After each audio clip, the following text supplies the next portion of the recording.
Assalamualaikum, halo semuanya. Perkenalkan nama saya Hijatul Karamah dengan NIM 2302-12009. Jadi di video kali ini saya akan mempresentasikan proyek ujian akhir semester untuk mata kuliah Artificial Intelligence. Nah, di mana pada proyek ini saya menggunakan Jupyter Notebook sebagai media pengembangan dengan menggunakan bahasa pemrograman yaitu Python. Nah, adapun judul proyek yang saya kerjakan adalah klasifikasi jenis bunga iris menggunakan KNN ataupun Key Nearest Neighbor. Oke, dataset yang saya gunakan pada proyek kali ini yaitu menggunakan dataset iris. Yang mana di dataset iris ini berisikan data fisik bunga iris yang dibagi menjadi 3 spesies, yaitu spesies Sentosa, versicolor, dan virginica. Nah, lalu tujuan dari proyek saya ini agar melatih komputer mampu mengenali dan mengklarifikasi jenis bunga secara otomatis hanya berdasarkan ukuran kelopak dan mahkotanya. Jadi nantinya komputer bisa menebak jenis bunga tanpa campur tangan manusia. Oke, langsung saja kita masuk ke penjelasan pertama.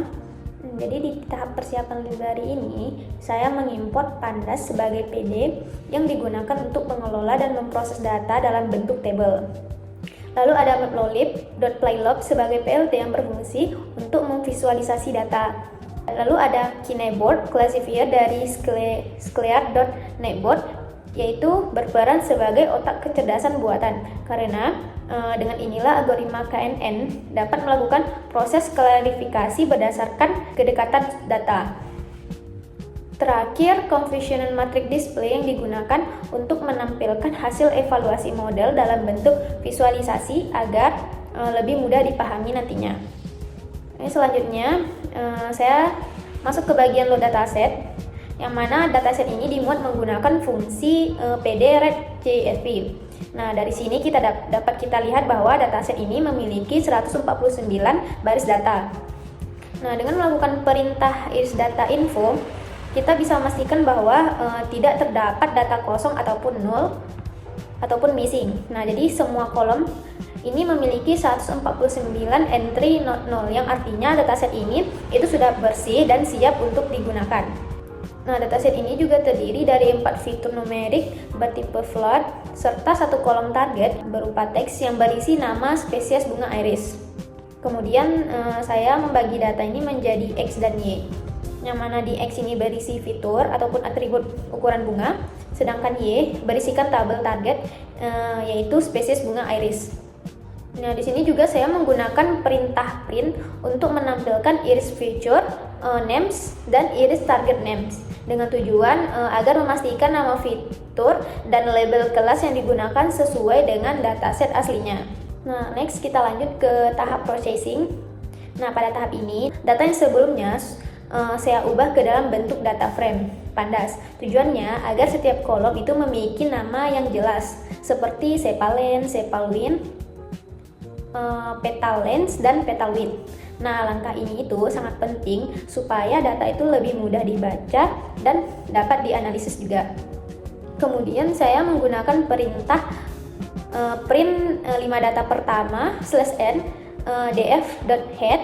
Nah, tujuannya itu perintah ini untuk menampilkan 5 data teratas sehingga kita bisa memastikan bahwa data tersebut sudah tersusun rapi ke dalam kolom yang benar dan tidak terjadi yang namanya kesalahan pembacaan data. Lanjut ke tahap keempat, yaitu split data.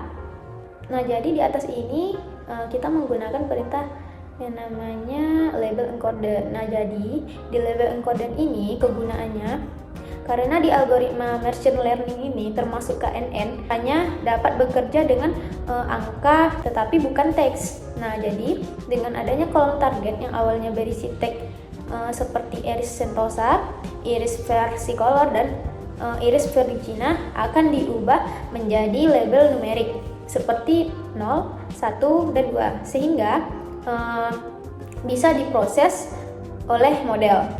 Lalu juga ada standar scalar. Nah, jadi di standar scalar ini berfungsi untuk menyamakan skala nilai setiap fitur.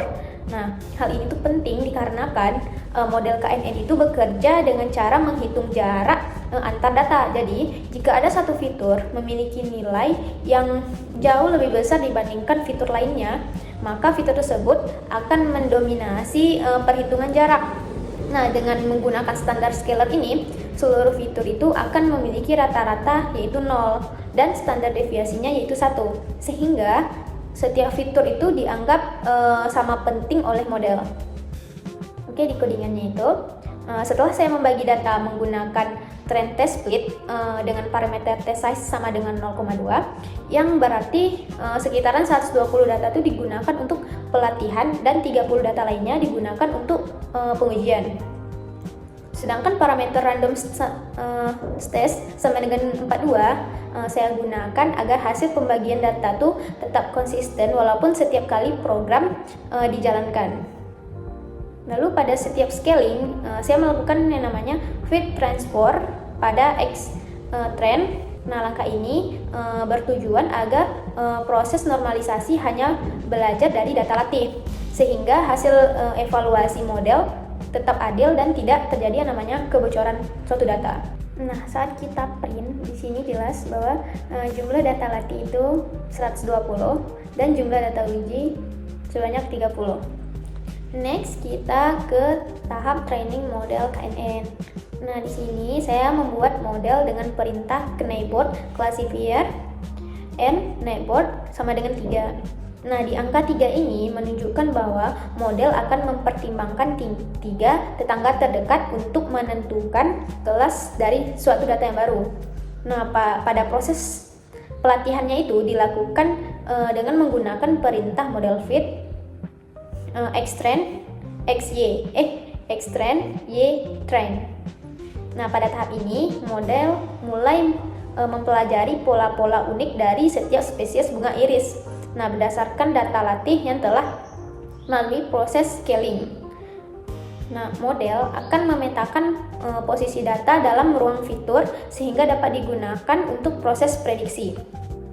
Nah, di sini saat kita ngeprint bagian teratas terdapat nih keyboard 3. Lanjut ke evaluasi.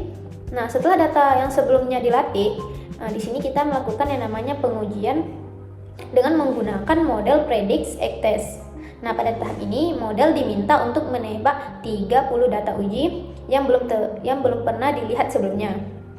Nah, dari hasil evaluasi menunjukkan bahwa model memperoleh akurasi sebesar 100%. Nah, yang berarti seluruh data uji ini berhasil diklarifikasi dengan benar tanpa satu pun kesalahan. Selanjutnya, kita menampilkan conversion matrix menggunakan fungsi conversion matrix ytest dan ypret.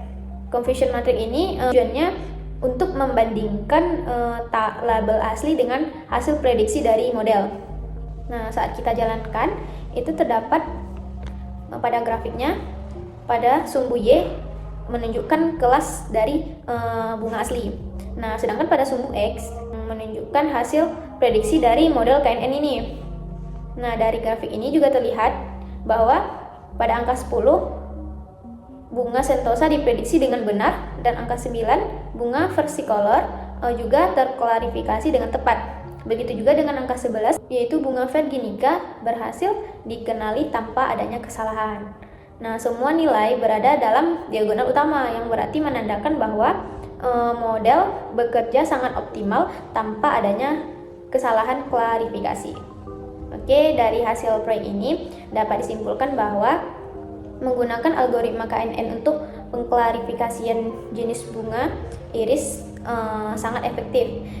Yang mana keberhasilan proyek ini membuktikan bahwa dengan data yang bersih dan proses prosesian yang tepat, artificial intelligence itu atau AI mampu menyelesaikan masalah klarifikasi dengan sangat akurat.